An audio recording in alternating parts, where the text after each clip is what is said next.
तनख्वाह कम है ना काम करें आप। मैंने उनको कहा है अपनी इंतजामिया को कि जो डॉक्टर काम नहीं करेगा उसको शोकॉज दें और शोकॉज देने के बाद उसको टर्मिनेट करें। हम यहाँ पे 24-24 घंटे 30-30 घंटे ड्यूटीज दे रहे हैं, उसके बावजूद हमें सैलरी इंक्रीज करना तो दूर की बात, हमें हमारी 5 महीने तक की तनख्वाह अभी तक नहीं मिली है। इस पे हम कोई ब्लैकमेल तो नहीं कर रहे हैं। अपने हक के लिए बात करना या उसके लिए आवाज उठाना भी अगर इनको जो है वो ब्लैकमेलिंग लगती है तो फिर ये एक बहुत ही मिजरेबल सिचुएशन है कराची की और कराची के मेयर के लिए भी इटसेल्फ। केएमसी के बजट में ये चीज़ आ चुकी थी कि जो है वो अब्बासी शहीद हॉस्पिटल में काम करने वाले जितने भी हाउस ऑफिसर्स हैं, पीजीज हैं और डॉक्टर्स हैं, उनकी सैलरीज जो है, जो सैलरीज भी मैं नहीं कहूँगी बल्कि वजीफ़ा जिसको इंक्रीज़ किया जाएगा और उतने ही तनख्वाह की जाएगी जितनी जो है कराची के बाकी हस्पतालों में, जिना, सिविल, लियारी और बाकी जितने भी हस्पताल हैं, कतर हस्पताल है, वहाँ पे डॉक्टर्स को मिल रही है,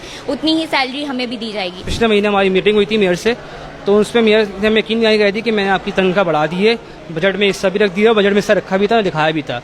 इस साल बजट में 20 करोड़ रुपये रखेगा सालाना हाउस ऑफिसर की तनख्वाहों के लिए, जो 70,000 रुपये के करीब बनते हैं पर हाउस ऑफिसर। तो हम बोल रहे हैं जब आपने बजट में हिस्सा रख दिया है तो बजट में जो तनख्वाह रखी है वो रिलीज करी जाए और हमें वक्त पे दी जाए। अभी तक हमें 5 महीने से 1 रुपया भी नहीं दिया गया। हमारा जो एग्रीमेंट था वो 6 महीने का मुआवजा होता है। सिर्फ वो उस पर जब हम बात हुई थी हमारी तो उन्होंने कहा था कि अभी आप साइन कर दे 3 महीने के लिए, 3 महीने बाद जुलाई का बजट आएगा तो उसमें हम आपकी सैलरी बढ़ा देंगे। ये हमें यकीन नहीं कर गई थी। मेयर से भी मुलाकात हुई थी, मेयर ने भी हमें वादा किया था कि हम आपकी सैलरी बढ़ा देंगे। सैलरी बढ़ी कि अभी सैलरी मिली नहीं है हमें। ये जो डॉक्टर्स हमारे या तो हाउस जॉब कर रहे हैं या न्यूली इंडक्टेड डॉक्टर्स हैं, इनकी तनख्वाहें आप ना दें। आप इनकी तनख्वाहें रोक रहे हैं, आप करप्शन नहीं रोक रहे। आप करप्शन रोकिए और इनकी तनख्वाहें अदा कीजिए। और जिस तरह के आपने बयानात ये दिए हैं, ये मेरे नज़दीक ये बयानात आपके मनसब की शाय निशान नहीं है। आपके मनसब से बहुत गिरे हुए बयानात हैं कि जिसका दिल चाहता है वो तनख्वाहें बढ़ाने के लिए हड़ताल करना शुरू कर देता है। ये डॉक्टर्स हैं, ये कौम के मसीहा हैं, ये लोगों की खिदमत कर रहे हैं।